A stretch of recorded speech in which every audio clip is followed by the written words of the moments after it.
Čo pripravili pedagógovia pre študentov? Aké projekty mali úspech na konferencii? Kto vyhral ocenenie na filmovom festivale? To a o mnoho viac sa dozviete v študentských správach. Vítajte.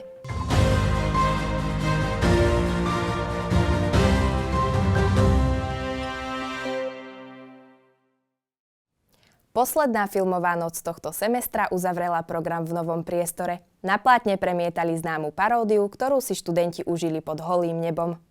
Študentská rada UCM zorganizovala filmovú noc v Zelenom kríčku, ktorá prilákala množstvo študentov. Na programe bolo premietanie kultovej paródie Harryho Pottera s názvom Dano drevo a turnaj mäkkýho žbírku. Návštevníci si priniesli občerstvenie a užili si príjemnú atmosféru na terase. Išlo o poslednú filmovú noc sezóny, ktorá uzaverela sériu podujatí v uvoľnenej nálade. Študentská rada UCM zorganizovala 20. apríla v Relax klube Goodbye Semester Party. Podujatie bolo určené najmä pre študentov univerzity. O hudobný program sa postarala kapela Billy Barman, ktorá odspievala svoje najznámejšie piesne. Večernú zábavu doplnil DJ Sonic. Študenti sa tak mohli posledný raz zabaviť a zrelaxovať pred blížiacim sa začiatkom skúškového obdobia. Fakulta masmediálnej komunikácie rozvíja medzinárodnú spoluprácu s chorvátskymi partnermi. Zástupcovia fakulty sa zúčastnili na pracovnom pobyte v chorvátskom Osieku. Nadviazali tak na dlhoročné partnerstvo s Akadémiou umení a kultúry. Spolupráca je zameraná na rozvoj vedeckých aktivít, odborných kontaktov aj medzinárodných projektov. Študenti si vyskúšali, aké je to obhájiť vlastnú prácu pred odborníkmi. Priestor dostali nápady, diskusie aj spätná väzba. Študenti aj tento rok prezentovali svoje práce na študentskej, vedeckej, odbornej a umeleckej konferencii. Áno, vnímam, že záujem rastie. Tento rok sa prihlásilo 46 študentov, z toho 20 prvákov bakalárskeho ročníka. Oproti minulým rokom to bola naozaj rekordná účasť a sme veľmi radi, že sa každým rokom zvyšuje záujem o túto konferenciu. Podľa môjho názoru je to pre nich skvelý tréning na obhajobu záverečných prác a dobrý štart do profesionálneho života. Hlavným cieľom konferencie je podporiť tvorivú a odbornú činnosť študentov. Zároveň majú priestor prezentovať výsledky svojej práce. Porota zdôraznila, že účasť mladých ľudí na takýchto podujatiach je dôležitá pre ich akademický a profesijný rozvoj. Samozrejme, hodnotili sme veľa faktorov, nepochybne to bola aktuálnosť celej témy, ale takisto v podstate aj schopnosť, ako poslucháči boli schopní zadefinovať výskumný problém, stanoviť si výskumnú otázku, výskumné ciele, nastaviť výskumný dizajn a do akej miery v podstate celkové riešenie, ktoré poslucháči ponúkli, boli prínosné v podstate pre teóriu, ale hlavne pre prax. Po oficiálnom úvode sa účastníci rozdelili do jednotlivých sekcií, kde začali prezentácie a obhajoby prihlásených prác. Odborná komisia vybrala 3 najlepšie práce v každej kategórii. Zároveň ocenila aj ostatné príspevky a povzbudila autorov k ďalšiemu rozvoju vedeckej a odbornej činnosti. No tak ja som si v prvom rade chcela vyskúšať, aké to bude na obhajobe, ukázať vlastne tú svoju prácu, obhajiť si ju a možno počuť aj nejakú spätnú väzbu na ňu. Ja som sa teda venovala téme reklám s obsahom AI prvkov, ako ľudia vnímajú tie reklamy, ako ich pozorujú a či sú pre nich dôveryhodné. Konferencia opäť ukázala, že študenti majú vo svete vedy a umenia svoje stále miesto. Podujatie nebolo len o oceneniach, ale najmä o kritickom myslení a odhodlaní posúvať hranice poznatkov. Pre FMK TV Alexander Pap. Nový hudobný projekt FMK Afterlife prepája študentov s praxou a podporuje ich vlastnú tvorbu. Zameriava sa na živé hudobné vystúpenia zachytené v audiovizuálnej podobe s dôrazom na prirodzenosť. Projekt je súčasťou výučby zameranej na zvuk a multimediálnu komunikáciu. Doplňajú ho praktické workshopy s odborníkmi z praxe. Stretnutia študentov z rôznych ročníkov a neformálna atmosféra opäť oživili univerzitný deň. Účastníci prišli v kostýmoch podľa zvolenej témy. Pedagógovia si už tradične v areáli Jamy na konci semestra pripravili obľúbený FMK Day. Študenti Fakulty masmediálnej komunikácie sa stretli spoločne s pedagógmi, aby ukončili letný semester v neformálnej a priateľskej atmosfére. FMK Day sme začali organizovať s cieľom viac spojiť v neformálnom prostredí učiteľov a študentov, takže aby sa mohli tak inak stretnúť ako na prednáške a to je asi to podstatné. To podujatie sa s malými prestávkami vlastne organizuješ pomerne dlhé obdobie a čo si ja na tom najviac užívam je ten živý kontakt so študentmi, kedy vlastne nechcem povedať, že nás berú a vnímajú ako seberovných, ale vidia, že sme normálni ľudia, ktorí možno radi sa porozprávajú, zabavia. Čo ma veľmi teší, že to signalizuje jednak koniec výučbovej časti semestra, čo teší zrejme vyučujúcich, o to menej študentov, nakoľko idú skúšky. A veľmi sa mi ešte páči, že tento FMKD je práve o povolania, respektíve profesiách. Katedry si pre študentov pripravili tematické stánky. Návštevníci mohli ochutnať palacinky, burger či osviežiť sa čapovanou kofolou. Katedra jazykovej komunikácie si pripravila trhané mäso v pitachlebe, no a ja som poskytol niektoré vlastné produkty ako klobásy. Bez študentov by sme tu neboli ani my učitelia, koho by sme učili. A myslím, že je dôležité ukázať im, že si ich vážime, nie sme tu pre nich len na prednáškach, ale vieme sa aj zasmiať a im urobiť palacinku a im, ugrilovať klobásu a porozprávať sa inak a že sú pre nás dôležití. A myslím, že aj cez túto akciu sa buduje taký pozitívny vzťah aj celou fakultou. Na mieste nechýbali súťaže či aktivity vrátane obľúbeného beer pongu. Vystúpila aj skupina Dandelions, ktorá vznikla v rámci projektu FMK Afterlife. Priaznivé počasie prilákalo množstvo návštevníkov. Na FMK Day som prišiel pretože si myslím, že je to skvele strávený čas. Chodím tu každý jeden rok a povedal by som, že sa tu tak vie uceliť tá komunita a je tu také dosť rodinné prostredie. Keďže som tu bola aj minulý rok, bola tu úžasná atmosféra a myslím si, že tento rok to zažijem taktiež. Dnešná atmosféra, tak ako minulého roku, je úplne super. Sme tu celá partia, takže je to úplne mega. Je tu veľa jedla, pitia a veľa zábavy. Atmosféra je výborná, až okuzľujúca a veľmi si to užívam. Je tu živá hudba, čo viacej. FMK Day mal aj tento rok veľký úspech. Pedagógovia a študenti ním symbolicky uzavreli semester. Pre FMK TV Lukáš Kočerha. Na celoslovenskej novinárskej súťaži Štúrovo pero získal študentský časopis Ateliér viacero ocenení. Aj tento rok si obhájil prvé miesto medzi vysokoškolskými časopismi na Slovensku. V kategórii online žurnalistika obsadil druhé miesto. Redaktorka Zuzana Beneková získala tretie miesto spomedzi 18 prihlásených novinárskych príspevkov. Festival zameraný na filmovú, audiovizuálnu a hernú tvorbu opäť priniesol študentské práce na jedno miesto. Program doplnili aj prednášky, workshopy a súťažné sekcie. V Malom Berlíne bol 8. ročník študentského festivalu filmu a hier Frame. Svoje práce predstavili študenti Fakulty masmediálnej komunikácie. Každoročné podujatie prezentuje záverečné či semestrálne práce študentov. Tento rok boli priestory opäť zaplnené a na podujatí sa zúčastnilo vyše 100 ľudí. Aj to potvrdzuje význam podpory študentov vo filmovej tvorbe. Ide v poradí už o 8. ročník filmového festivalu Frame a jeho cieľom je vlastne ponúknuť študentom priestor, aby odpropagovali alebo odprezentovali to, čo robia na seminároch, to, čo robia v rámci záverečných prác. Je to dôležité preto, aby tí študenti získali prax a keď niečo natočia, tak to môžu prezentovať, poslať ďalej, získať spätnú väzbu, ktorá je veľmi kľúčová preto, aby tie svoje schopnosti, zručnosti a skúsenosti mohli ďalej rozvíjať. Program bol rozdelený do 2 sekcií. Dopoludňajší blok bol venovaný digitálnym hrám, popoludňajší patril filmovej tvorbe. Na festival prijali pozvanie animátor a režisér Martin Smatana a tvorca vizuálnych efektov Roman Gregorička. V panelovej diskusii priblížili tému filmovej postprodukcie a nástroj umelej inteligencie vo filmovom priemysle.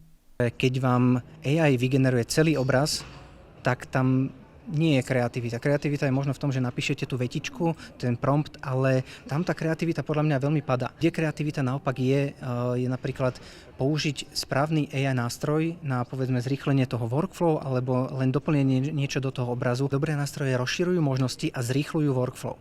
Tie zlé nástroje vytvárajú momentálne trenice a kontroverzie, keď niekto nahradí nejakého herca bez jeho vedomia alebo podobne. Čiže to sú také nástroje, ktoré potrebujú ešte regulácie. Ja si myslím, že AI už teraz veľmi ovplyvňuje prácu vo filmovom priemysle a najmä v reklame. Mne sa veľmi páči myšlienka kombinácie stop motion animácie, ktorá je vyrobená rukami s nástrojmi umelej inteligencie, ktoré napríklad niektoré tie fázy filmu môžu naozaj urýchliť alebo zefektívniť. Režem a vyrábam tie veci fyzicky, ale páči sa mi, keď umelá inteligencia môže pomôcť činnosťami napríklad ako je budgeting, príprava rozpočtu, príprava grantov, vyúčtovanie grantov. Vo výrobe filmu je hrozne veľa častí, kde tá AI už naozaj vie pomôcť kreatívne bez toho, aby narušila rukopis. Súčasťou programu bol filmový kvíz, digitálna výstava umeleckých diel študentov či možnosť zahrať si súťažné digitálne hry.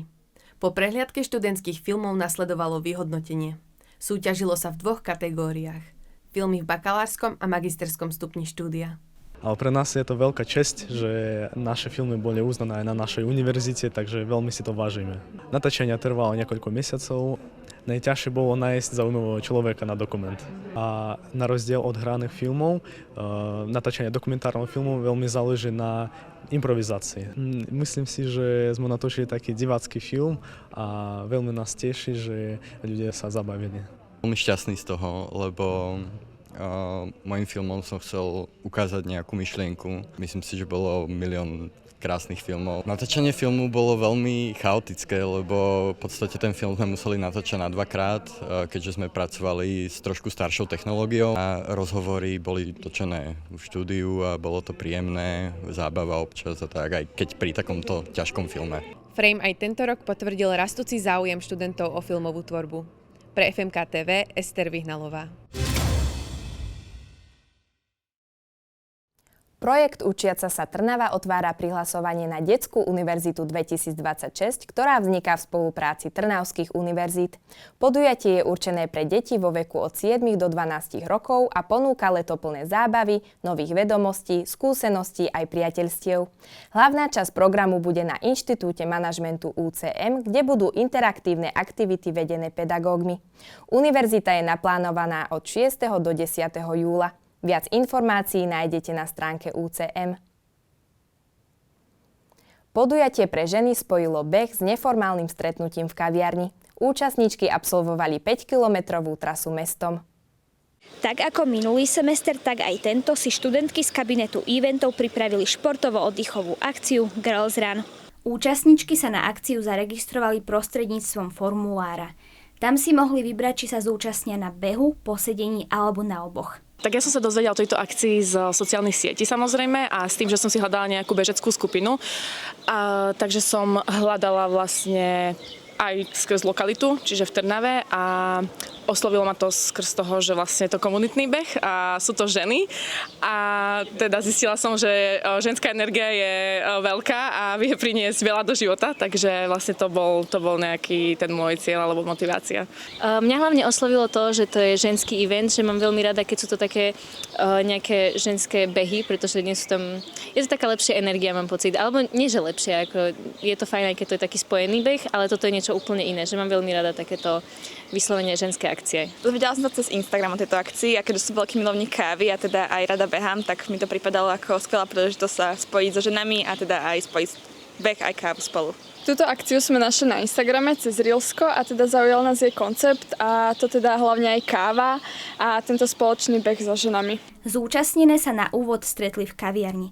Pred ňou sa spoločne rozcvičili a pokračovali 5-kilometrovým behom naprieč Trnavou. Po dobehnutí si ženy mohli vychutnať kávu v trnavskej kaviarni. Organizátorky prezradili, ako vznikol nápad na takúto akciu a či plánujú jej pokračovanie. Tento nápad vznikol, keď sme so spolužiačkami a zároveň kamarátkami rozmýšľali, že aký event by sme mohli vymyslieť.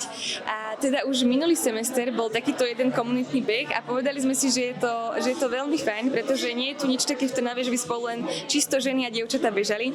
Tak sme spojili dve veci, čo máme radi, a to kávu a beh, a vznikol teda tento beh na káve Girls Run. Tak celkový proces tvorby bol naozaj veľmi milý, veľmi kreatívny a najmä veľmi zábavný. Snažili sme sa spolu vytvárať s dievčatami príjemný obsah, aby sme teda nalákali dievčatá spojiť príjemné s užitočným, a to vo forme práve toho behu, kávy a zároveň aj matcha, ktorá je teraz veľmi trendy, a myslím si, že sa nám to veľmi podarilo. Pre všetky bežkyne si organizátorky pripravili prekvapenie v podobe malého darčeka. Pre FMK TV Izabela Hajduková. Cyrilometodské divadlo uviedlo v Malom Berlíne premiéru inscenácie s názvom Polohy k náklonnosti. Dielo ponúka psychologický pohľad na súčasné vzťahy a sleduje príbeh hlavného hrdinu a jeho vnútorný život. Divadlo sa zúčastnilo aj na súťaži Akademický Prešov, ktorá je prehliadkou umeleckej tvorivosti vysokoškolákov na Slovensku. Druhé pokračovanie podujatia zameraného na dizajn prinieslo pohľad do sveta ilustrácie. Hosťom bola jedna z výrazných osobností kreatívnej scény. FMK pokračuje v sérii podujatí Design Talks. Druhé vydanie sa venovalo ilustrácii a jej prepojení s dizajnom, marketingom a vizuálnou komunikáciou. Ilustrácia dnes nachádza miesto v editoriáloch, značkách, kampaniach aj printových výstupoch. Práve o jej súčasnej podobe bolo druhé pokračovanie série Design Talks. Ďalšia časť vznikla preto, lebo celkovo dizajn alebo táto kreatíva je veľmi široká oblasť a na jednotke sa to určite nedá ako keby podchytiť. A máme tu veľa kreatívcov, dizajnérov, ktorí sa orientujú buď na print, digitál, motion design a podobne. Takže myslím si, že každý si zaslúži dostať ako keby taký ten svoj priestor alebo zažiť ako keby kus toho svojho dizajnu aj tu u nás na fakulte. Cieľom je hlavne vytvoriť ako keby taký priestor pre všetkých kreatívcov, aby mohli zažiť taký kus toho dizajnu alebo celkovo tej praxe aj tu, s tým, že môžu sa pýtať otázky, na ktoré odpoveď často nedostanú možno na tých prednáškach alebo nenájdu ich ani na internete, ale dozvedia sa skôr také interné informácie. Hostkou druhého vydania bola profesionálna ilustrátorka a umelecká riaditeľka Helga Pavelková. Tá vo svojej prednáške s názvom Ilustrácia je jazyk, ktorým hovoríš plynule, predstavila vlastné skúsenosti z praxe.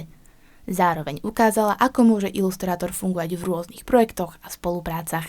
Nápady už konkrétne, no ja si myslím, že nehľadám to úplne, že cieľene pri každej zákazke, ale snažím sa robiť si taký rešerš furt a čokoľvek, čo ma akože nejako osloví alebo inšpiruje. Väčšinou sa inšpirujem úplne inde ako v ilustrácii, že nechcem úplne sa pozerať na iných ilustrátorov, lebo potom podvedome opakujem, ale pozerám sa na fotografiu veľa, pozerám sa veľa na dizajn, filmy a to, ako komunikujú a ten princíp sa dá vlastne akože pretaviť. Na prednášku sa prišlo pozrieť viacero záujemcov. Organizátori plánujú aj ďalšie vydania série. Ja študujem marketing a vlastne venujem sa grafike už pár rokov, takže vlastne tie ilustrácie sú mi v celku dosť blízke, takže chcela by som sa trošku niečo dozvedieť aj z toho zákulisia. Keďže aj študujem digitálny dizajn na UCM-ke, tak ma zaujíma všetko okolo dizajnu a časť toho je aj ilustrácia, ktoré by som sa chcela aj zlepšiť a dúfam, že táto prednáška mi teda dá nejaké nové informácie, ktoré by som mohol využiť v praxi. Bola som na prvom design talku, ktorý bol veľmi prínosný a podľa mňa aj úspešný, čiže verím, že aj tento ďalší mi niečo prinesie. Podujatie zaujalo nielen študentov dizajnu, ale aj všetkých, ktorých zaujíma kreatívny proces a reálna práca v odbore. Pre FMK TV Dominika Vargová. Kariérne centrum zverejnilo nové ponuky práce a stáži pre študentov. Medzi dostupnými možnosťami sú pozície v oblasti marketingu, médií, redakcie, grafiky či digitálnych služieb. Ponuky zahŕňajú aj brigády v rôznych komunikačných a kreatívnych pozíciách. Študenti si môžu vybrať z viacerých príležitostí podľa svojho zamerania a skúseností. V Malom Berlíne bola výstava študentov kreatívno-experimentálneho fotografického ateliéru. Ich tvorba odráža kreatívny prístup a spôsob vizuálneho vyjadrenia. Študenti Fakulty masmediálnej komunikácie predstavili svoje práce na klauzúrnej výstave. Série fotografií vystavovali absolventi kreatívno-experimentálneho fotografického ateliéru pod vedením doktorky Lucie Novanskej-Škripcovej. Po úvodnom príhovore vystavujúcej študentky Zuzany Benekovej nasledovala voľná diskusia s autormi. Hlavným cieľom klauzúrnej výstavy je najmä, aby sa študenti naučili, ako sa vôbec pripravuje takýto umelecký event, lebo oni vlastne niekoľko rokov v kefe študovali na to, aby vedeli dobre fotiť a potom samozrejme tá druhá otázka toho celého je, aby to dielo vedeli nejako prezentovať. Takže to je jedna vec a samozrejme ukázať verejnosti, že robia sa u nás či už v ateliéri alebo na fakulte fantastické a krásne veci. Študenti pri tvorbe nemali stanovené kritériá. Tému, žáner aj spôsob spracovania si zvolili individuálne. Na prípravu a dokončenie prác mali 2 semestre. No, mojimi fotkami som sa nesnažil skôr zachytiť, že myšlienku, ale nejaký ten svet, nejakú estetiku, ktorý ma definuje, ktorej sa držím aj v rôznych typoch umenia, napríklad v hudbe aj vo videu, ktorým sa venujem. Čiže snažil som sa zachytiť taký ten pokoj ticha, ale zároveň tie nepríjemné pocity, ktoré s tou nocou vedia prísť. Autori výstavou ukončili štúdium fotografie na fakulte. Prezentácia diel pred verejnosťou má pre nich veľký význam. Znamená to pre mňa strašne veľa, vzhľadom k tomu, že teraz som aj menil štúdium, aj som prechádzal na externé a pôvodne som ani nemal byť súčasťou tohto kolektívu, že som z časti tak vypadol a potom som tak vstal z popola a povedal si, že áno, idem do toho. A je to neskutočné zakončenie pre mňa tohto predmetu už len z toho hľadiska, že naozaj mi trvalo dlho, kým som našiel nejakú svoju tvorbu a niečo, v čom by som vynikal možno, alebo nejaký ten vizuálny jazyk. Znamená to pre mňa hlavne také ukončenie jednej etapy. Teda tým, že je to hlavne teda školská práca, školský predmet, že vlastne naozaj tá akoby najvyššia úroveň toho predmetu. Takže naozaj taká bodka vlastne, že môžem si teraz vydýchnuť aspoň z jednej časti. Vernisáž poukázala na talent autorov a ponúkla pohľad na súčasnú fotografiu. Pre FMK TV Johan Seman. Z aktuálnych správ to je všetko. Ak vás zaujíma dianie na univerzite, zapnite si nás aj v budúcom akademickom roku. Dovidenia.